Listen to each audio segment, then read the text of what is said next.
안녕하세요. 세상을 이해하는 방식에 정말 큰 차이가 있었죠, 예전부터. 네, 그렇습니다. 동양에서는 온 우주가 기라는 거, 보이지 않는 에너지로 다 이렇게 촘촘히 연결되어 있다고 봤는데 그렇죠. 하나의 큰 그물망처럼요. 반면에 서양에서는 뭐랄까 텅 빈 공간에 그냥 별개의 존재들이 놓여 있다 이렇게 생각했잖아요. 네, 맞아요. 아주 근본적인 시각 차이죠. 이 오래된 관점의 차이가 지금 이 최첨단 AI 시대를 살아가는 당신에게 과연 어떤 의미를 던지고 있을까요? 오늘 한번 깊이 파고 들어가 보죠. 네, 오늘 다룰 자료들을 쭉 보니까요. 그 질문이 딱 핵심인 것 같습니다. 동양과 서양의 이런 상반된 우주관, 또 인간관이 AI라는 이 새로운 변수를 만나면서 어떻게 부딪히고 또 어쩌면 융합될 수도 있을지 이걸 살펴보는 거 상당히 흥미로운 여정이 될 것 같아요. 좋습니다. 그럼 가장 근본적인 그 시각 차이부터 시작해 볼까요?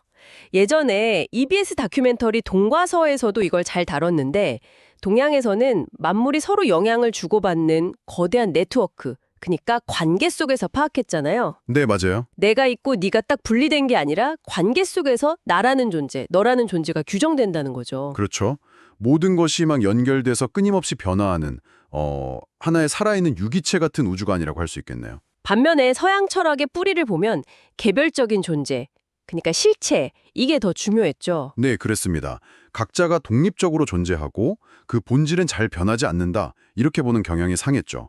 리처드 니스백 교수 연구에서도 나왔듯이 이게 사실 실제 인식 방식에도 영향을 미쳐서요. 아, 인식 방식이요? 네, 동양인들은 배경이나 맥락을 더 중시하는 반면 서양인들은 그 중심에 있는 대상, 거기에도 주목하게 된다는 거죠. 그런 인식 차이가 AI 같은 새로운 기술을 받아들이는 방식에도 뭔가 영향을 줄 수 있겠군요. 충분히 그럴 수 있습니다. 관계를 중시하면 AI를 인간과 상호작용하는 어떤 파트너로 보기 좀 더 쉬울 수 있고요. 아, 그렇겠네요. 반면에 개별 존재를 더 중시하면 인간과는 다른 좀 통제해야 할 대상으로 볼려지도 있는 거죠. 영혼에 대한 생각, 이것도 정말 극명하게 갈렸잖아요. 맞습니다. 동양 쪽에는 이제 불로불사라는 개념이 있었죠. 인간이 수행을 통해서 늙지도 않고 죽지도 않는 그런 신선이 될 수 있다는 생각? 네네. 그러니까 인간 스스로 어떤 신적인 경지에 이를 가능성을 열어둔 거죠. 우리가 아는 요가나 기공 같은 수련법도 어떻게 보면 다 이런 맥락하고 연결되고요. 근데 서구, 특히 기독교 전통에서는 완전히 달랐죠. 신은 인간과 근본적으로 다른 아예 초월적인 존재고. 네, 그렇죠. 인간은 유한하고 결국 신의 은총이나 심판에 의지해야 하는 존재로 그려졌으니까요. 여기서 정말 흥미로운 지점이 등장하는데 이게 꼭 무슨 SF 영화의 한 장면 같아요. 어떤 점이에요? 기술로 인간의 생물학적 한계를 막 넘어서려는 움직임, 그 트랜스 휴머니즘이 등장했잖아요. 아, 네네. 이게 뭐랄까 동양의 그 신선 사상이 실리콘밸리 버전으로 부활한 것 같은 느낌? 유발 하라리가 말한 호모 데우스, 그러니까 스스로 신이 되려는 인간이라는 개념하고도 딱 연결되고요. 아, 정확한 지적이십니다. 그 고대의 욕망이 최첨단 기술과 만나면서 새로운 가능성 혹은 위험성까지 만들어내고 있는 거죠. AI에 대한 태도에서도 이런 지각 차이가 좀 보이는 것 같아요.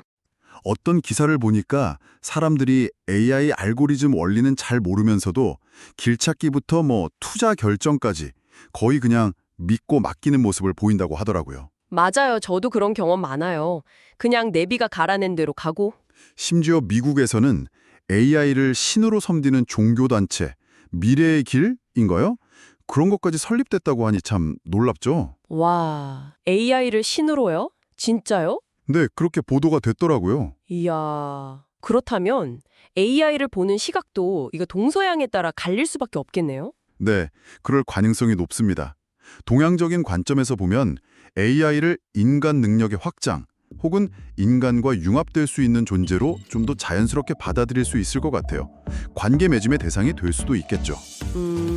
파트너처럼요? 그렇죠. 반면에 서양적 관점에서는 AI를 인간이 만든 피조물로 보고 창조주로서 인간의 어떤 윤리적 책임, 통제의 필요성 이런 걸 더 강조할 수 있습니다. 그리고 또 신의 형상으로 창조된 인간 고유의 존엄성을 지켜야 한다는 그런 경계 설정에 더 무게를 둘 가능성이 있고요. 결국 보면 세상을 이렇게 연결된 그물망으로 보느냐, 아니면 개별 존재들의 합으로 보느냐, 또 인간 스스로 신적인 잠재력을 가졌다고 보느냐, 아니면 신과 인간 사이에는 넘을 수 없는 선이 있다고 보느냐, 이 아주 오래된 질문들이 AI라는 새로운 거울을 통해서 우리 자신에게 다시 던져지고 있는 셈이네요. 네, 맞습니다. 그리고 아마 어느 한쪽의 시각만으로는 이 복잡한 현실을 온전히 이해하기는 어려울 겁니다. 현대 물리학에서 말하는 양자 얽힘 현상이 오히려 고대 동양의 직관과 좀 맞닿아 보이는 것처럼요. 아, 그러네요. 신기하게. 어쩌면 이 두 세계관을 좀 통합적으로 이해하려는 노력, 그 회통의 지혜가 필요한 시점일지도 모르겠습니다. 단순히 기술의 의미뿐만 아니라 인간 존재의 의미까지 함께 깊이 성찰해야 하는 거죠. 그럼 마지막으로 이 질문을 던져봅니다. AI가 더욱 발전한다면 우리는 기술과 융합해서 능력을 무한히 확장하는 그런 동양적인 디지털 신선의 길을 걷게 될까요? 아니면 인간 고유의 영역을 지키려는 서양적 관점에서 AI와의 명확한 선긋기, 여기에 더 집중하게 될까요? 고대의 세계관이 최첨단 기술과 정면으로 마주하는 바로 지금, 당신의 마음속 미래는 어떤 모습인가요?